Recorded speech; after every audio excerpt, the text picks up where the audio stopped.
Papuntang Kalamba. Kalamba Park Residences, ano? Kayo nag-book nito, sir? Okay. Ram lang? Okay, sige. Ram po yan. Oo, sige. Ako na pong bahala.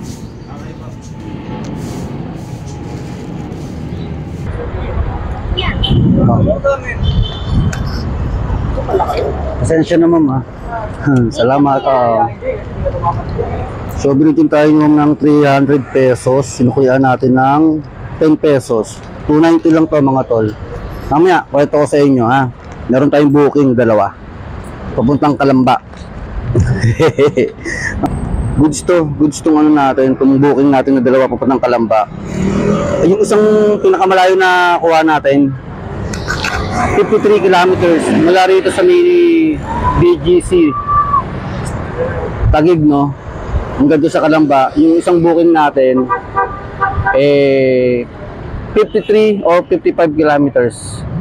Yung isa 47 eh. So mamaya explain ko sa inyo. Try ko muna kumuha ng pooling na credit para mamaya hindi na tayo mahirapan pag nandun na tayo.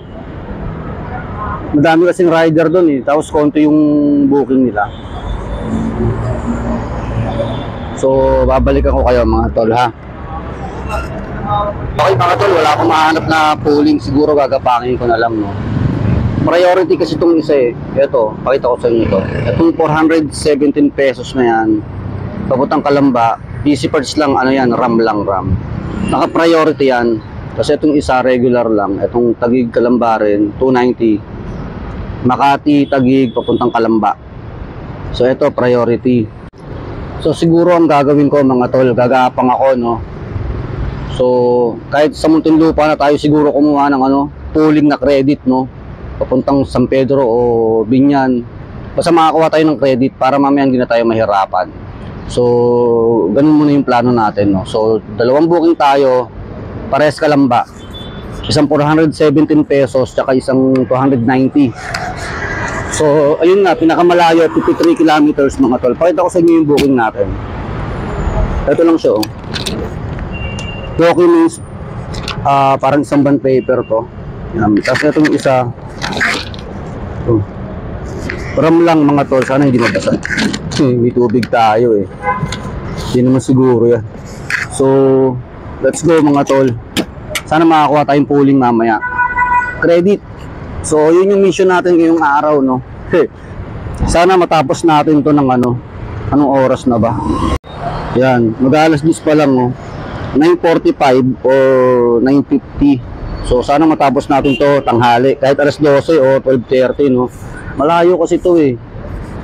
Etong isa eh.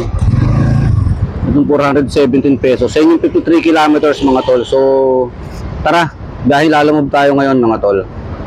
Kwentong lalamove ulit. Let's go. Bayad naman na to. Kay Sir Randy lang po. Salamat, sir.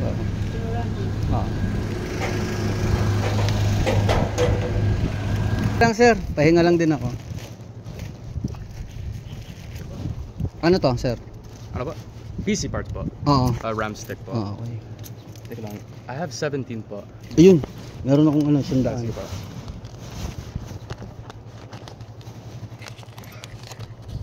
Meron din. Pagas na kasi ako eh, tsaka kumain ako. Oh. Sige pa. Salamat po, thank you. Ilan yan? Ilang gig yan? 32 po. 32? DDR4 po. Okay, no. Salamat. So, meron tayong tatlong problema, mga tol. Unang-una, wala na tayong top up.